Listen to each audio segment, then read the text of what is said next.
Good morning, everyone. Can everyone hear me? Yes? Danny, can you? That's what matters. Okay. Settle down. All right, so TJ and I are going to talk to you about encrypted things today. I'll start telling you a little bit about myself. My name's Patrick Perry. I'm a technical account manager at Gigamon. In particular, I work on a platform there that we refer to as Insight. You'll see some sort of screenshots of that platform a little bit later. We're not here to sell you anything, though. It's just in furtherance of our talk. I'll start with, this is my 4th time speaking at B-Sides Augusta, so thank you for keeping me back. It's my favorite conference to come and talk to. Other stuff about me.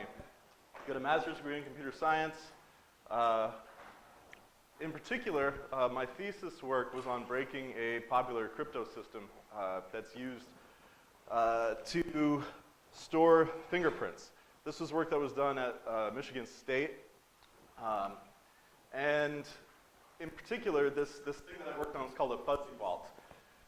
It sort of sounds funny, but it's kind of relevant to the talks. We're talking about encryption. Key point here is when you're working on typing fuzzy vaults into a PowerPoint really late, it auto-corrects the fuzzy balls, which is fun. It sounds like a laugh track. Other things. Is anyone here familiar with something called the Paleo crypto system? Anyone? No crypto folks here? Okay, better. Paleo is kind of cool. It's a cool crypto system. It's something I worked on too when I was studying. What's neat about it is if you're not familiar with crypto systems, it was actually designed for electronic voting. So what happens with it is when you have a ciphertext that you produce of number, you can actually do mathematical operations on multiple ciphertexts. So you can add ciphertexts together and get a new ciphertext, which when you decrypt actually gives you the results. So it's sort of a cool thing. I say that because I'm really a crypto enthusiast at heart. Really one of the things I'm most interested in the cyber realm. If you're looking to make friends or pick up girls at a bar, though, don't tell them you're a crypto enthusiast. It doesn't win you any points. In a past life, I did a lot of IR consulting. It was blood money. I don't recommend it. I also worked on the GE cert for a number of years. So I have a lot of experience working in the SOC and doing detection. I was a federal agent for a while. Thank you for feigning surprise at that. The husky bald man with a goatee was a Fed? No. Currently, as a TAM, I get to help customers, which is something I do like to do. Some customers, more so than others, maybe. But also in my role, I get to dabble in a lot of things. So it keeps things interesting.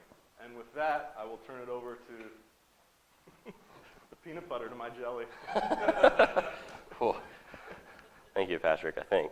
My name is TJ Biehle. I'm also a technical account manager at Gigamon Insight. This is my first time speaking at B-Sides. Thank you for having me here. So I did comp sci in school, did some parallel computing research while I was there, went into IR consulting as well. Also don't recommend it. Current stuff, like Patrick said, we work with customers, so I get to do kind of a lot of stuff. Mostly hunting across network data. You'll get to see an example of some of that in our slides. Writing a lot of code, a lot of Python, and unfortunately a lot of training documentation too. All right. You good? Yeah, I'm good. I don't need to go on and on like you did, man. man. Today. I appreciate it. Just for you, Patrick. Millennials. You want some extra credit? Okay. Yeah, trophy. So what we're going to talk about today, basically, if you work in a SOC or you're into detection, you know that most things are encrypted now. So as an analyst, what are you going to do about that? Is metadata something we can leverage? Possibly. TJ and I are going to cover some use cases today for you, though, and hopefully give you some ideas on how you can do some detections and basically just work in an encrypted world. Okay, Stranger Things. This is, oh, TJ. So, Stranger Things is sort of our theme here because a few reasons. One, like in Stranger Things with encryption, encrypted traffic, evil is oftentimes right below the surface. You just can't see it. Like in Stranger Things, there's some really good examples of metadata there where bad things start to happen. A lot of times people don't know why. But once you are aware of specific signals, then you can find the bad thing. In particular, though, the reason we did this talk is because our boss, he's an excitable fellow, and he's really into season 3 of Encrypted, Stranger Things when we started this, which kind of makes sense when you think about the fact that he was like a professional rollerblader in the 90s or something, so it works. Anyone want to see a picture of our boss? Yes. Thanks, Danny.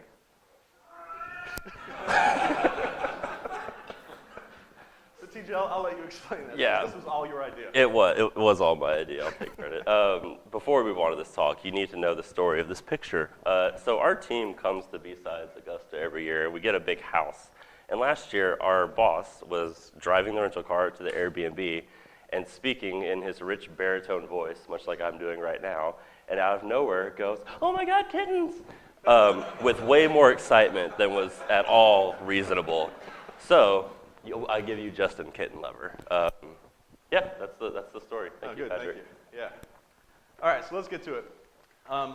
Mostly everything is encrypted, but you don't have to take my word for it. So what we have here is we're looking at the percentage of page loads over HTTPS in Chrome by platform. The real takeaway here is that if you look back just over the last 5 years, encryption is on the rise.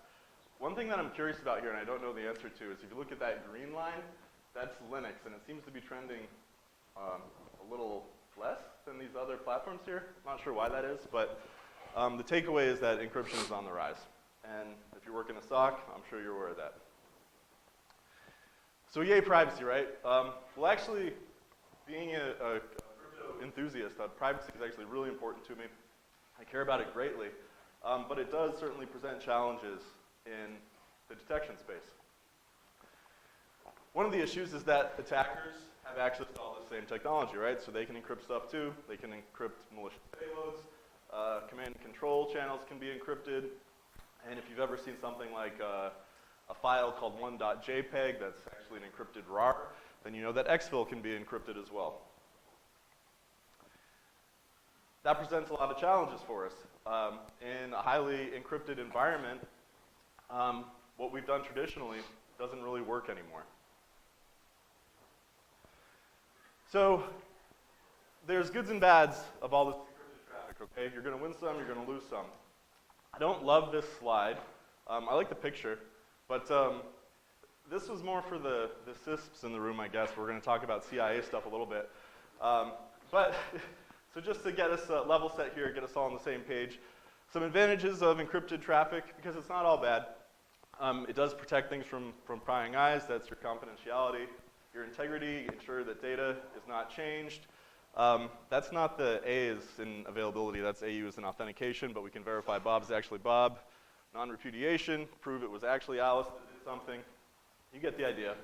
But there's some cons too. We can't necessarily see malicious things coming onto the network. We can't necessarily see exfil going out or be plainly aware that something is exfil.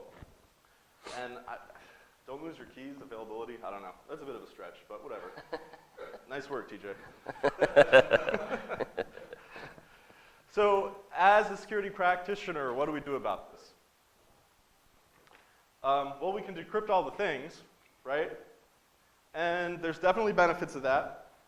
All of our old Suricata rules start to work again. That's helpful.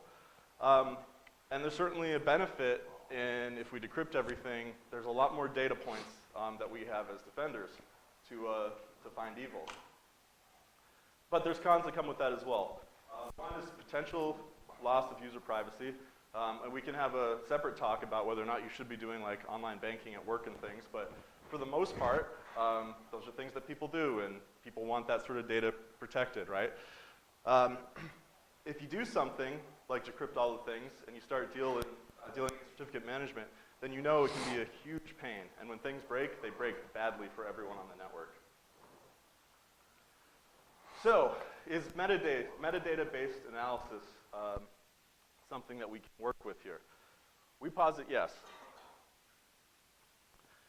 So pros of doing some metadata-based analysis. First, SSL and TLS metadata is not encrypted, right? So if we can find interesting things within the metadata, then we can use them as potential detection opportunities, hunting opportunities, looking at improving the security posture of our environment. If we're focusing on metadata, then we're talking about a significantly reduced amount of data that we need to store, right? So for the same amount of capacity, it means we can store more things, less money. And then net flow is still a thing, right? But for my money, it's still difficult to hunt with, but your mileage may vary with that. Some cons with metadata-based analysis.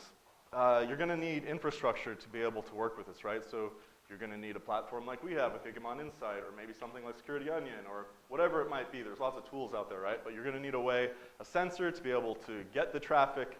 You're going to have to be able to strip out the metadata, and then move it to a back end, somewhere you can work with it or search it, whether it be like AWS or maybe you're doing something with an ELK stack in Kibana.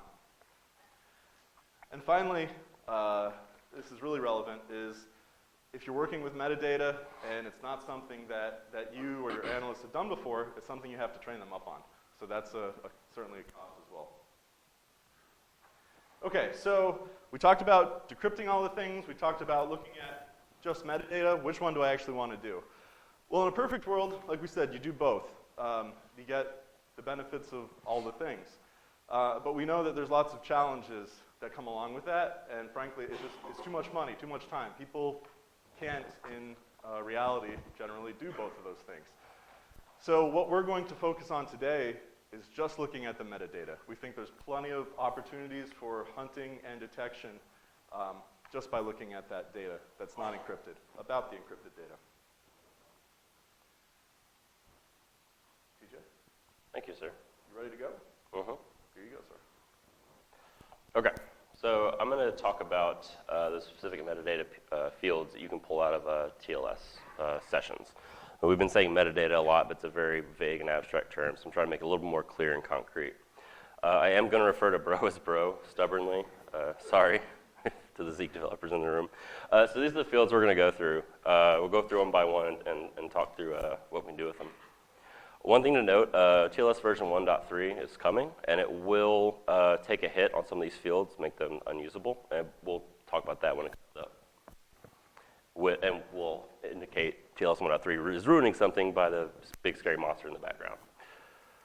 All right, so we're not going to talk in the abstract. I actually did some research on a pretty big data set to get some concrete numbers to back up my wild claims. So the data source I used was roughly 100 billion SSL TLS sessions, covering about 2 months worth of traffic.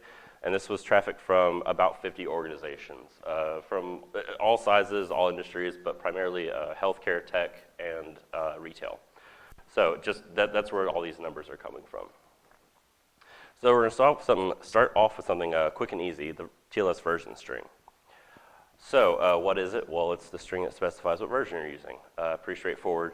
The way this appears in a TLS session is the client suggests, here's all the versions I support, what I can do, and then the server picks the one that should be used. No one should be using SSL v2 or v3 because they're very deprecated and have been for a while now.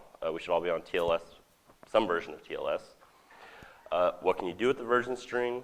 So when we say what can you do with it, we're talking about in the context of a security practitioner, someone in the SOC, someone on an analyst team. And we're going to kind of break it down, simplify it into posture, detection, and hunting operations.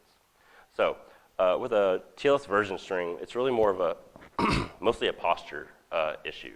Looking for, are you have servers exposed to the internet that are running old versions? Do you have something internally that's running an old version? Or using a tool with a vendor that supports an old version? It's really all about posture. There may be some detection opportunity, but it's really all roads lead back to posture. If you detect an old server, it's, again, into your posture workflow. Nothing really to do for hunting here, because, again, all roads lead to posture for this one. This is what that string will look like if you're ripping out bro metadata. It's pretty straightforward, just dropping the period between the 1 and the 2. So let's get a little more concrete. Let's talk about some numbers. Of those 100 some odd billion TLS sessions, we saw 7 unique versions of TLS or SSL. So The way I'm going to break down each field and kind of talk about numbers for every field actually is, so over those 2 months of data, I took 8 different 7-day periods and computed, in this case, the average number of unique domains I saw over those 7-day periods. So what we're seeing here is that pretty much everyone's using TLS. There really isn't all that much SSL out there, which is good. A little bit of SSL v3, no SSL v2, or there's a very small amount of SSL v2, but they weren't registered to domains, oddly enough. One thing I learned actually while doing this talk, I didn't know before I started, DTLS is a thing. It's TLS for UDP traffic. Who knew? And then, of course, not seeing any version 1.3 yet. So at least not in the data set that I looked at. So main takeaways here, like I said, it's really all of a posture issue. The traffic to those using SSL v3 and v2, probably a vendor that needs to be yelled at, probably someone with just an old box that they can't get rid of. But really not much to do here other than posture stuff. TLS 1.3 is not going to affect the version string because the version is used to establish the encrypted tunnel, so it can't be in the encrypted tunnel. Moving on, the Cipher Suite. So this basically defines the actual mechanics of the crypto when you're establishing this encrypted tunnel. So again, the client suggests all the versions they support, and then the server picks one. If the 2 hosts can't agree, then there's no connection. Also, similar to the version string, there's posture issues here. You can look for old deprecated crypto libraries, get rid of those. There might be some detection and hunting opportunity here. I'll get into more detail on what I mean by might be on the next slide. And this is what it looks like. At first, it looks like kind of an obscure string, but it's not too bad to read. So this is TLS, elliptic curve, Diffie-Hellman, key exchange, RSA, right? It's just kind of defining the mechanics that are actually being used. So not too straight. It looks obscure, but it's not too bad. So let's get into the numbers. Over those 100 billion sessions, I saw 226 unique ciphers. So what I then did, I took those 226 ciphers and I broke them up into 5 groups, each group relating to the average number of unique domains I saw for that cipher. So the way to read this would be, the top line, there were 27 ciphers that were being used with over 1,000 domains. That could go up really high. It could be up to hundreds of thousands of unique domains over a 7-day period. So the main takeaway here is that there's a pretty small set of unique cipher suites that are responsible for an overwhelming majority of all the TLS sessions out there, which might not be surprising to you. On the opposite end, roughly 2/3 of every unique cipher I saw had fewer than 10 domains, and that ciphers map to a very small portion of the total number of sessions I saw. And breaking that down even further, roughly half the ciphers only map to 1 domain or none, right? Because you don't have to define a domain for TLS. And again, an even tinier portion of the traffic there. So, small set of ciphers map to most of the traffic. And that's why I say, can you detect or hunt on the Cipher Suite field? Maybe. If you're looking for the ephemeral malware in the network, the eternal malware in the network, if it's using one of these, 2/3, right, one of the unique Cipher Suites that isn't seen all that much, you can detect it probably with a pretty low false positive rate. And if you go hunting across obscure Cipher Suites, it won't be that hard to find because there won't be that much data to look through. But if that malware is using the same Cipher Suite that Google Chrome on a Mac uses, you're never going to detect it because it's way too much data, and you're never going to find it when you're hunting. So again, going back to what can you do with it, maybe detect and hunt. It depends on the malware or the attacker, and what they're using, if they're blending in or not. Again, 1.3 is not going to affect the Cipher Suite either because, again, it's used to establish the encrypted tunnel, so it can't be inside of it. Moving on to JA3 and JA3S hashes. This is a somewhat new field that's come out in the last couple of years. For those of you that aren't familiar with it, essentially it's just an MD5 hash, but a hash of what? Well, when you go to establish a TLS connection, the client sends out a packet saying hello, and it's called the client hello. And the server responds with their own hello packet called the server hello. So the JA3 hash is essentially take that client hello packet, rip out a few decimal values that define basically some parts of the hello packet, some of the configuration settings, whatever you want to call it. Pull out those values, turn it into a string, hash that string. That's it. Pretty simple process, but what it essentially gives you is a fingerprint of that client hello packet. Now the reason that's important is that different applications tend to have different hashes. Chrome tends to always have the same hash because it has the same crypto settings and libraries that it imports and uses. And similar for the server, the same applications tend to have the same fingerprint. Well, they do have the same fingerprint most often. So you can tell applications apart by that JA3 hash. Not really a posture issue here because, again, the JA3 hash is really just a proxy for the application that's running and establishing a TLS session. So if you want to look for an outdated application, it's probably easier just to go look at the running applications in your network and not look at the obscure hash describing them. But there is detection and hunting opportunity here. We'll get into that on the next slide. As far as what it looks like, again, it's just an MD5 hash, nothing fancy, same thing you've always seen before. So let's get into the numbers. So I'm going to split up JA3 and JA3S into two different sets because they're different. One describes the client, one describes the server, and these are two very different things. So for the JA3 hash, this is the client. I saw over 200,000 unique hashes in total over this 2-month period. And what I saw here kind of mapped to what we saw for the Cipher Suite as well, which was a small number of unique hashes were responsible for an overwhelming majority of the traffic. And that's what this chart's trying to show you. So down here at the bottom, this is the top X hashes by total session count. And then over here on the y-axis, we have the percentage of SSL connections or TLS connections. So main takeaways here, how to read this, is the top 10 JA3 hashes by session count, right? The top 10 most popular were responsible for 36% of all the sessions. Moving down the list, using nice round numbers, the top 50 hashes were responsible for 71%, and the top 100 hashes were responsible for 83% of all the sessions. Why is this important? Well, just doing a modest amount of intel work, right? Going and looking up 100 hashes and saying, what applications do these map to? That'll give you a significant amount of enrichment on your data, right? I mean, that'll let you know the application that started a TLS connection for, based on these numbers, 83% of the sessions coming out of your network. So, that's a pretty big gain, right? I can go look up 100 hashes. It might take me a few hours to script something up, but you can do it. And I did do it. So just to run you through the quick and dirty intel process I threw together, you could take a JA3 hash, go throw it in a public JA3 hash database. This is ja3er.com. And what that'll do is give you user agent strings that have been seen associated with that hash. You can then take that user agent string, plug it into a UA lookup database. I used useragentstring.com. And that'll give you the operating system version, application version, blah, blah, blah, right? We've hopefully done this before. And now in 2 API lookups, you've gone from obscure JA3 hash to a readable application string. So I did this on the top 100 hashes, and I got results for 51 of them. Now, I just did this on one JA3 database and one user agent string database. So I could go look for more JA3 databases and probably bump those numbers up without too much more effort. So now, of course, there is a trade-off here, right? The top 100 gave me 83% of the traffic, but you might have seen on that chart it started to taper off a little bit.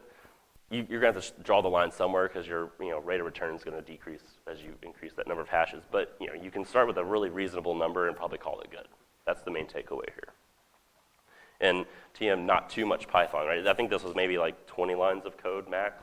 And then once I have that enrichment for 83% of my traffic, then I can start looking at the things that I couldn't identify. What are they? Why couldn't I identify them? And just figure out what they are. And maybe find some malware that's doing some sort of weird crypto thing. Or maybe I go looking for known JA3 hashes, but things that would be weird, like PowerShell or some other lol bin that's living off the LAN bin. It's just some native binary, basically, that's talking out to the internet that probably shouldn't be. For example, WMI. If you're not using WMI to talk to the internet and you see it, that might be something worth checking out. So that's the JA3 hash. Moving on to the JA3S. Again, this is the server's JA3. I found 424 unique JA3S hashes. I broke the table here down into a similar table that I did for the Cipher Suite. And then for those of you who are maybe noticing, the numbers are kind of similar to the Cipher Suite. Almost identical, actually. I broke them down the same, right? I took all the JA3 hashes I found, and split them up into 5 buckets based on how many unique domains they map to. And we get roughly the same numbers that we did for the Cipher Suite, and which kind of makes sense when you think about it, because the Cipher Suite is just a setting that the underlying application picks, and the JA3S hash is a fingerprint of the application, so it kind of makes sense that they would correlate together. And the findings are also very similar. A little over 2/3 of all these hashes map to fewer than 10 domains, and a tiny portion of the sessions, right? This should look familiar now. And then 40% of the hashes map to just 1 domain, or 0, and an even tinier portion of the sessions. So what can you do with JA3 and JA3S hashes? Well, this is why I say there's definitely detection and hunting opportunity here, because the JA3S hash is basically just a more robust version of the Cipher Suite, and there was a maybe there on detection and hunting, right? And then for JA3 hashes, we can definitely go hunting, because we can get known enrichments for 83% of our hashes, and take all the web browsers, all the popular platforms, figure out what their JA3 hashes are, whitelist them. That's going to cut your data set down to a much more manageable size, and then you can start doing hunting activities. And also, we found more than 200,000 unique JA3 hashes. So if you find a piece of malware that has a unique JA3 hash, it's probably going to have a really low false positive rate for the detection scenario. So there's a lot you can do here with JA3 hashes. They're not the magic bullet that I certainly thought it was when I first heard about it, but there is a lot of stuff you can do with it operationally. And TLS 1.3 is also not a threat here because, again, this is just fingerprinting the session establishment, basically, so it can't be within the session. Now, moving on, this will probably be a little bit more familiar, the server name indication field, or SNI. It's just a domain. It's how the client specifies what site, what application they actually want to talk to on the host, because we don't just host one website on one IP address these days, right? But at the end of the day, it's just a domain. So anything you could do with domains in the past, you can do with this, right? So not really a posture issue, or a posture thing, but definitely detection and hunting opportunities. Again, just a domain, nothing fancy. I don't really have any numbers to show you here because, again, it's a domain. We've worked with domains before. We know what to do. Look for weird ones, look for new ones. The same process applies. Although TLS 1.3 could come into play here and take it away, or maybe not. It kind of depends. What do I mean by that? This thing is moving a lot slower than I remembered it moving. So let's talk about how 1.3 will affect us. So first of all, the SNI was always an optional extension. You don't have to specify a domain to establish a TLS session. You can just go straight to the IP address. If the server isn't just serving up one application, it'll probably just ignore you. So it's really common to see it, but it is technically optional. So what 1.3 will do is give you the option to encrypt the SNI via DNS. So basically you'd say, hey, I want to look up the IP address for this domain, then you'll also get back the key to encrypt that with. And then when you send the encrypted string over, the server will decrypt it and figure out what application you wanted to talk to. So why do this? Well, privacy, basically. If Patrick is sitting in a coffee shop and he's going to go to his bank website, I could see the SNI if it wasn't encrypted and figure out, oh, Patrick uses Bank of America. Great, I'll go attack him on Bank of America. Or I'll go try and brute force his account on Bank of America, as opposed to not knowing what bank he uses and having to do it to all the banks, right? Also, ISPs like to snoop on us and for advertising things. So it's really just about privacy and protecting what you're browsing. Related to the SNI are certificates, right? Now, when I say certificate attributes, in this case, specifically, I'm talking about the subject and issuer fields in a certificate. Generally, the server cert is usually required, and the client is not, but you technically don't need either one. What can you do with it? Pretty much anything, honestly. There's obviously detection and hunting scenarios at play because you can get domain names out of the certificate attributes, right? So all the same rules apply there. But there's also some posture plays here. Look for old certs, self-signed certs, just things that aren't following your corporate policies, right? This is typically what those subject and issuer fields will look like when you break them out in Bro. It's just a comma-separated list of certificate attribute fields, right? So common name, you'll commonly get at least the common name, but also you can get other descriptors like location and organizational descriptions. So again, I don't have numbers on the certificate attributes because it usually maps back to domains, right, at the very least. So there's really not like a numbers to crunch here, but we can just kind of talk through the use cases when we get, or this will come into play when we go through the use case slides. However, 1.3 is absolutely going to come into play here. And so let's talk about how. So encrypting certificates is going to be mandatory, whereas the SNI was optional. The reason why is, well, one, you'd want to encrypt it for privacy, but two, if you don't encrypt the certificate and you encrypt the SNI, then you've kind of undermined encrypting the SNI, because I can just see Patrick going to Bank of America with the certificate. So the way this is going to work is certificates are always going to be encrypted, and then the SNI is going to optionally be encrypted because the SNI itself is optional. So if, requiring encryption on that would kind of be counterintuitive. So, just TLDR, the certificates will go away with 1.3 as far as analyzing metadata. All right, that's all the fields we're going to talk through. I'm going to pass it over to Patrick. He'll go through some use cases, and we'll actually put this data into action. Thanks. Okay, so essentially there's three different ways that we look at the analysis here, where we want to look at it in terms of detection, hunting, and posture. So I'm going to talk a little bit about detection use cases, and then TJ will take over from there. So detection. A couple things apply here. As someone that has spent a lot of time in a SOC, open source intel for me, it's just all right, dog. It's like, I like to think of it as, I like to use it more as something to like decorate current information rather than necessarily relying on it so much for detection. For my money, I've found a higher false positive rate, I think, with open source intel, maybe. I don't know. That's sort of a personal preference. But the reason I bring this up here is because when we start talking about detecting with some of these metadata fields, just like any other detection, I think really finding unique values is important. If you try and be too general here in terms of detection, you're going to blow up your console and your analysts won't be happy. One of the good things about like JAW3 in particular and Cipher Suites focusing on that is that we're really looking at the how something has happened rather than the who. So there's trade-offs with everything. Okay, so I think it's time for a prize, TJ. What do you think? Yep, I think so. Yeah, false enthusiasm.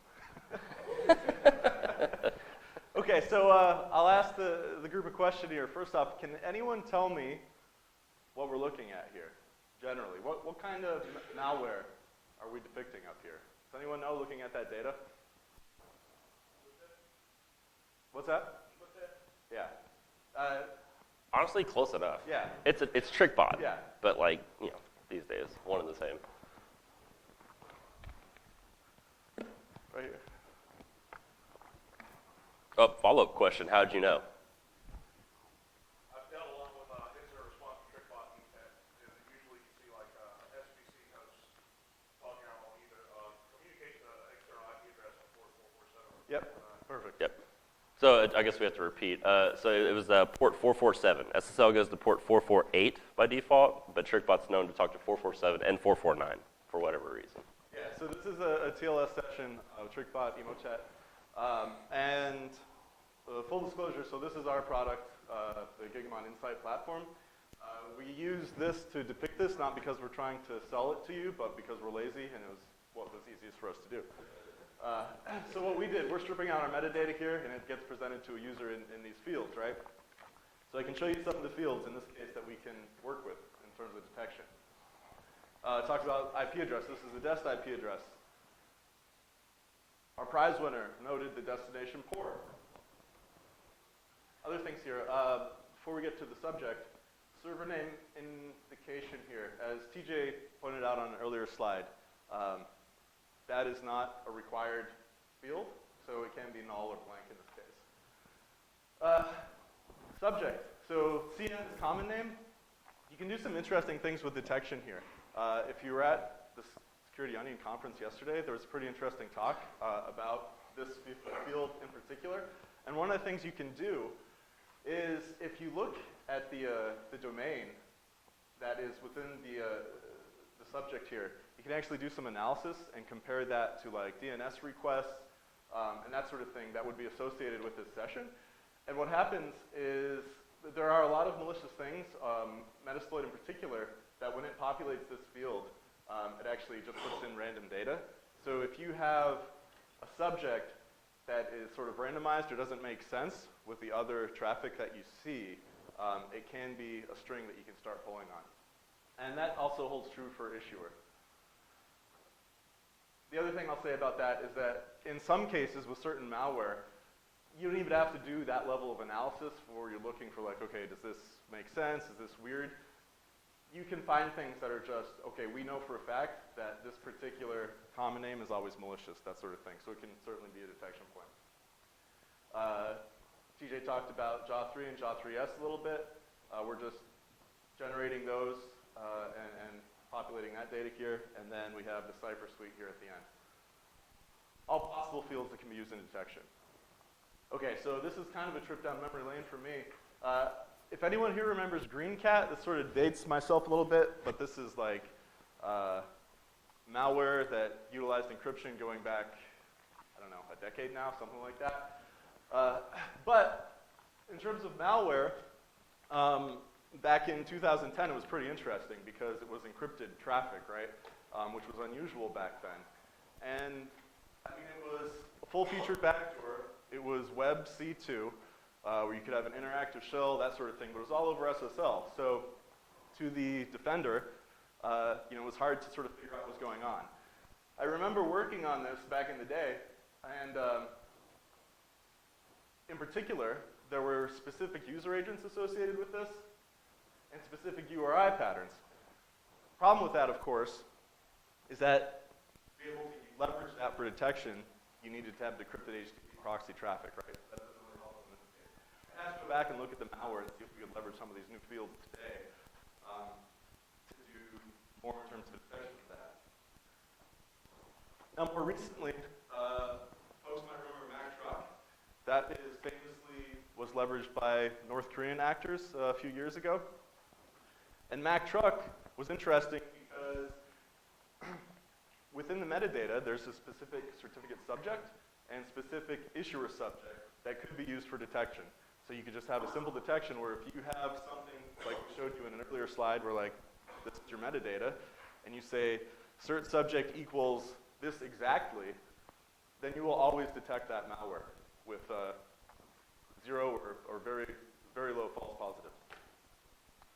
ROADHOUSE is something I included here just as someone that is a crypto enthusiast because what I thought was interesting about it is while it did work via SSL, it was actually doing sort of asymmetric encryption. So it worked with a public X509 certificate that was embedded in the malware that would pass along. But within that, there were detection opportunities. Within that metadata, there's a specific SHA-1 that you could key on or a specific serial number. So using the metadata to leverage detection. So things are getting better. This is something that's probably more timely and relevant to a lot of people in the room. What we see a lot more often recently is red teams, evildoers, a whole lot, leveraging Powershell via SSL. That's become a more common thing. So if you've got PowerShell and SSL traffic, well, you can create a JAW3 for that, right? You can look at the JAW3 for PowerShell. And then if you tie that to something in particular, like where an issuer contains Let's Encrypt, or perhaps another issuer that you've identified being leveraged with that PowerShell to do bad things, then what you get is what really we're looking for here. This is sort of the ideal outcome where we're using some of these new fields, some of this new metadata to actually come up with a high fidelity detection. And I'll ask real quick, did anyone read about Reductor yesterday? Sort of a cool thing, and I won't get into the details now because I really don't have a lot of the details, but this is something that Kaspersky blogged about yesterday. So Reductor is the successor to something called CompFun, and it's a really interesting malware to me. You can read about it there. But what's so interesting about it is that it's actually watermarking the TLS handshake. So what happens is they are compromising a box, right? And then what they're doing is they're actually subverting the pseudo random number generator on a system or in the browser. And why that becomes an issue is because that PRNG is used to generate the keys during the TLS handshake. So what they do is they're able to set it up so there's like 4 bytes in the TLS handshake that they can always identify. So like this is, I think, APT level kind of stuff, but super interesting that this kind of malware and stuff is out there. And it's scary as hell, honestly, when you hear these things, right? But even with the limited data that we have about this thing, as it just was logged about yesterday, no reason to panic, because in looking at some of the things, like there's a very unique SHA-1 fingerprint associated with it. That's a place where you can do detection. So even with this new scary stuff, there's lots of detection opportunities. TJ, you can talk about hunting now? I think so. Let's do it. All right, so hunting. Not the same as detection, right? Because with detection, we're looking for stuff we already know about. With hunting, we're going and finding the things we did not know about. Typically, when most people start hunting, they think, I'm looking for APT. I'm looking for the attackers or the compromised box on the network. And whether it's intentional or not, this generally breaks down into 2 sets of questions. Who are we interacting with, and how are we interacting with them? Although most of the time when you go out hunting and looking for attackers, you're going to find security posture issues, right, gaps in your security posture, right, attack surface level things. And that's not a failure on the hunt. That's just kind of, I mean, that's a hole to go plug, right? So anyway, let's get started with some hunting examples. So I kind of broke it down into who are we interacting with and how are we interacting with them. And it's pretty easy to map the fields we talked about into those two categories. With the who, this is the in-network entity we're talking to. So like the IP of the domain. Specifically for SSL traffic, we're talking about the SNI and the certificate attributes, because that's where we get the domain from. I mean, these fields are pretty easy to use, right? They're nothing new. It's just the same stuff we've always done with domains. It's prevalence, right? How many hosts are we talking to? When was the first time we saw this? Did we see it 5 years ago, or did we just see it for the first time last week? Was the domain registered yesterday? You know, these kinds of questions, just weird string characteristics of the domain. It's the stuff we've always done. However, TLS 1.3 is going to take this away for the most part. We might still get the SNI if vendors or companies aren't encrypting the SNI, but they might, and then we'll lose this. So we're going to need something else. Fortunately, encrypted traffic gives us the how, and I would argue the how is honestly a better detection metric, because we've been struggling with the who for a while, right? Tactics like fast flux DNS, or just doing DevOps with the attack infrastructure. There's no reason I can't spin down that compromised C2, the C2 that's been found, and spin up new stuff right away, right? It's not that hard to lift and shift. But with the how, that's a little bit more difficult. Our question set's more limited, right? Again, we're looking at prevalence. How many hosts are showing this JA3 hash? What software is related to it? Is it a web browser? Is it something obscure? But these are a little bit more difficult to change. If you want to change your application's JA3 hash, you have to go and tinker with the TLS libraries that you're pulling in and the specific settings. And that's a little bit tougher to do. It just takes a lot more effort. And again, as level of effort increases, likelihood of it being done decreases. And then similar to the Cipher Suite. Like, yeah, you can go in and manually choose a different Cipher Suite, but if you're just using libraries to write your malware, I mean, are you going to go like custom change the library? Maybe not. So 2 different categories here. I like being able to look at how we're establishing this session, because it gets us to more of the process level. So let's do that. Let's go hunt for JA3 hashes. Now, so I work at Gigamon. We have access to Gigamon's data in our tool. So that's the data set that I'm using here, 30 days of Gigamon's actual network data. So what I did here is say, okay, let's go find all the records with the JA3 hash and group them together by the hash and the earliest timestamp that we saw that hash. And so I ran this query on July 10th and found 2 hashes that we first saw for the first time on July 9th. That's interesting. So I wanted to dig in on those. And I put these through basically the same process that I talked about earlier with that Intel process, right? I took a hash, I threw it into ja3er.com, and I got some user agent strings. And at first glance, that looks like Firefox version 60 on a Linux box. But just to be certain, right, because it's easy to like make one little change to a user agent string to try and hide it, I plugged that user agent string into a UA database, and sure enough, Firefox version 60 on a Linux. Cool. Gigamon has engineers. Engineers tend to like Linux, I would say. So maybe it's just, software update, new box on the network, whatever. Who knows, right? This doesn't make me worry too much. So I took the second hash, plugged that in, no results. That sucks. My process ends here because I don't have anything to move forward on. So I've got to pivot to something else. So what I did instead was say, okay, give me all the events or traffic with that specific JA3 hash, and now let's group it by the organization name tied to the ASN. And this is what I got. TLDR, nothing too scary, honestly. It looks like normal user traffic. Google, I see social media stuff, I see CDN traffic. Now, of course, there's no reason why a C2 server couldn't be hosted behind Cloudflare, but I just don't see anything nothing jumps out at me here. It's all normal traffic, and I don't see anything high volume that might say, oh, C2 beaconing. So maybe this is just a workstation web browser, because it does look like user traffic, and maybe it's just a recently updated web browser that made a little tweak to the TLS session establishment that totally changed the JA3 hash, and that hash hasn't made its way into public repo or public repositories yet. Probably something to then say, hey, Intel team, here's a new hash. Go figure that out, because maybe I'm just the SOC analyst looking at alerts, or I'm the hunter, right? But this is essentially where the hunt stopped, right? Because I had 2 results. I dug through them. I didn't find anything weird, thank goodness, or else I probably wouldn't be presenting about it. So let's recap that hunt. What did we do? I just wanted to look for new JA3 hashes, right? Now, I only covered 30 days of data, right? If one of those hashes appeared 40 days prior to that, then clearly that's not really a new hash per se. Maybe that's what that Firefox version 60 on a Linux box was.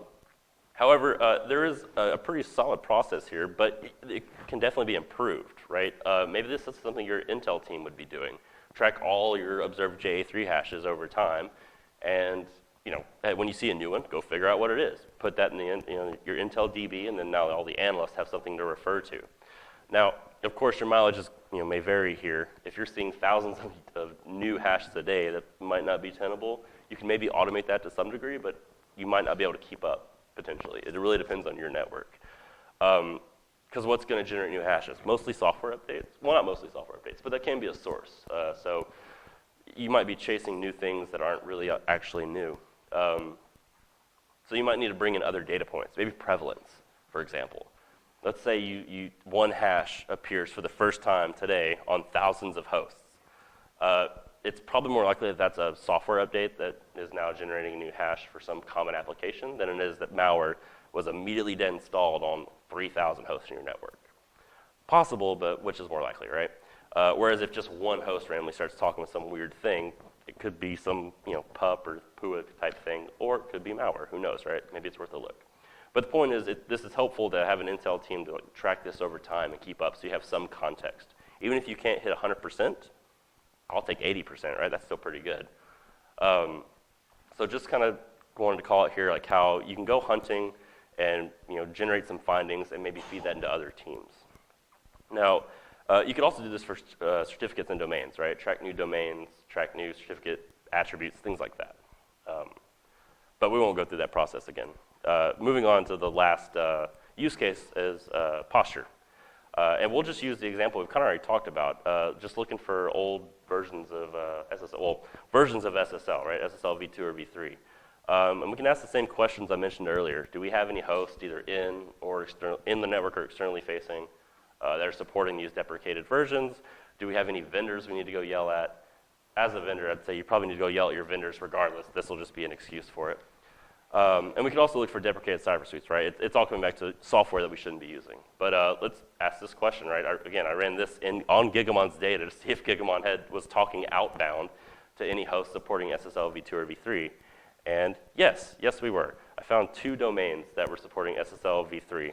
The top one was an actual vendor that I didn't want to shame publicly, but they were supporting SSL v3. And so I shipped that over to our SOC and said, hey, go talk to them. SSLLabs.com is actually a site for testing for old versions of SSL, so that's expected. That's actually a good thing. Thank you, SSL Labs. But yeah, I'm sure if we ran this again, we might find another vendor or 2. So this is always fun. But that's it. That's our posture use case. So I'll go ahead and wrap this up here. We're just about done. The key takeaways I want to highlight here is, number 1, encryption's here to stay. I hope that was pretty well established in those first couple of slides. The best way to handle this is to both decrypt the traffic, right, and then extract metadata out of the encrypted and decrypted streams. But that's tough to do. If you're not doing either one, you're definitely not going to start doing both tomorrow. But if you decide to go the TLS, the metadata route, there's plenty of analysis left to do. The thought that encryption kills NSM is simply not true, and I hope we've proved that out to you. Now, obviously, TLS version 1.3 is going to hinder us some, right? It's going to take away our certificates, and it might take away our domain name from the SNI, right? But there's still some analysis we can do on not the who, but the how. I mentioned earlier, we've had, it's been tough to chase down the who for a while now because attackers are, pretty good at hiding from us, or try to be at least. But the how is harder to change. So it's arguably a better analysis path anyway.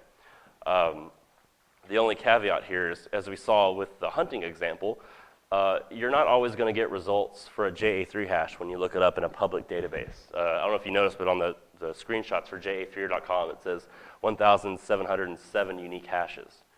I found 200,000, more than 200,000 unique hashes over 2 months. So there's definitely a discrepancy there we need to catch up on as a community. But we'll get there. JA3 is still kind of new. Not everyone's even using it at this point. So we'll get there, but it's definitely going to require some intel work on our part as the analyst within our org. But we'll get there, and there will be lots of analysis that we can do with TLS metadata. And that's it. So we'll take questions now. Yep. What was that? Thanks for covering 1.3, no problem.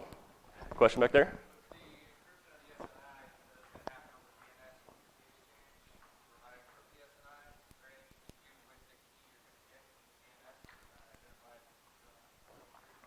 So the question is, with encrypting the SNI via DNS, is there anything you can do with the key you get back from that you're going to use to encrypt the SNI with? Maybe. I don't know. We'll have to see. I would imagine that it's going to work much like a certificate would, right? So maybe. Well, let's see. I don't know. Once that's actually happening in the wild and we're extracting metadata, we'll have to take a look and see what happens. But if I had to guess, Patrick, feel free to tell me I'm wrong, but if I had to guess that maybe, there's bound to be some level of uniqueness to it. I'm happy to tell you you're wrong, but I'm not sure. I know. Any other questions? Yes, sir. Is domain fronting still a threat?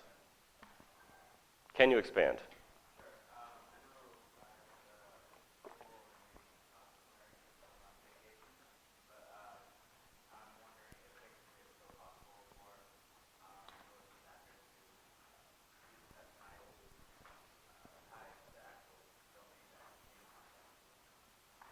Oh, so can attackers basically use the SNI to hide like the true C2 server? Yeah, sure, why not? I mean, you certainly could, right? You do a DNS lookup for just a front end, look at the first lookup.com to get an IP, talk to that IP, and that tells you in an encrypted tunnel the actual IP address you should go talk to. So it's certainly possible. Fast fluxes are all possible with SNL, or not SNL, Jesus, SSL traffic. Yes?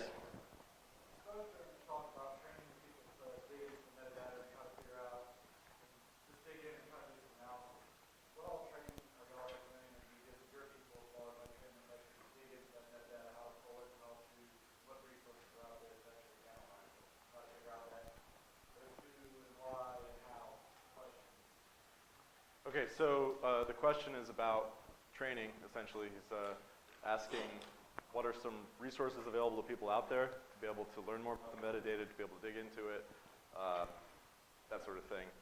So that's a really good question, and I think that's a question that the industry kind of struggles with. I think,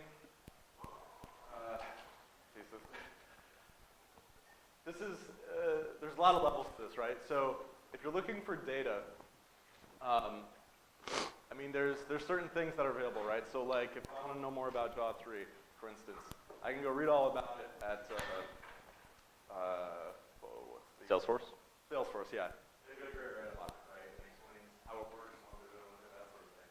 So there's things like that you can go through. Finding the information related to the problem. What I would probably refer you to, honestly, and I hope this doesn't come across as a cop-out,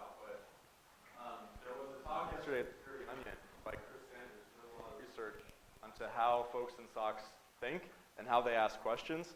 And to me, there's a lot more to gain by looking at Chris's white paper that he came up with yesterday that gets into how do we ask questions, what are the right kind of questions to be asking, that sort of thing. Because thinking about how we think about these things, that's something that really takes some work, and I think that you really need to be successful. So like, you need to bet on a textbook and say, here, go ahead, but like, that's not the way that we as humans really work, especially with like really high technical data like this. So I think the short answer for me would be, I would look at what Chris Sanders published yesterday, and I think that's a great starting point for you to be able to ask some building questions and get members of your stock thinking about sort of next level questions they should be asking.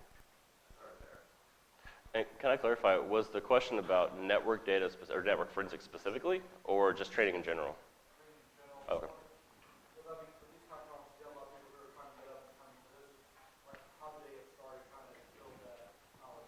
Gotcha. Applied Network Defense has an awesome free course. Chris Sanders published a free course. He's a great resource for The call out was Chris Sanders with Applied Network Defense has a free course available to check out. It was a call out from the audience. Yes, sir. the study you've done. You mentioned like 27 close cases, things at the top. Are those available topics for us to use? Yeah, we can make that public. What was the question? Oh, sorry. The question was, the data we showed, the top hashes, the top JA3 strings, that sort of stuff. Is that available publicly? And yes, I can make that available through GitHub. Because again, they're just hashes. They're basically anonymized, and then I can throw on the enrichments I got from my process. Sure. Yeah, exactly. So, yeah, we can publish that. Okay, we've got 1 minute here, so we want to ask a couple questions to give out 2 more prizes. So TJ, what's a great question you have? Oh,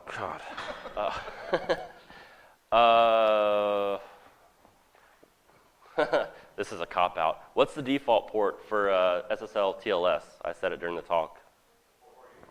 Who said it first? I didn't hear. Over here. Yeah, see, this is tough to do. I was going to hand it to guys with questions, actually, and I thought they were pretty good questions. All right. Can we do that? Is that okay? Okay, so I like the question about the encrypting SNI, sir. And then you had the question about the domain fronting. Those were the first 2, so that's what I was thinking. That's it, everyone. Thank you.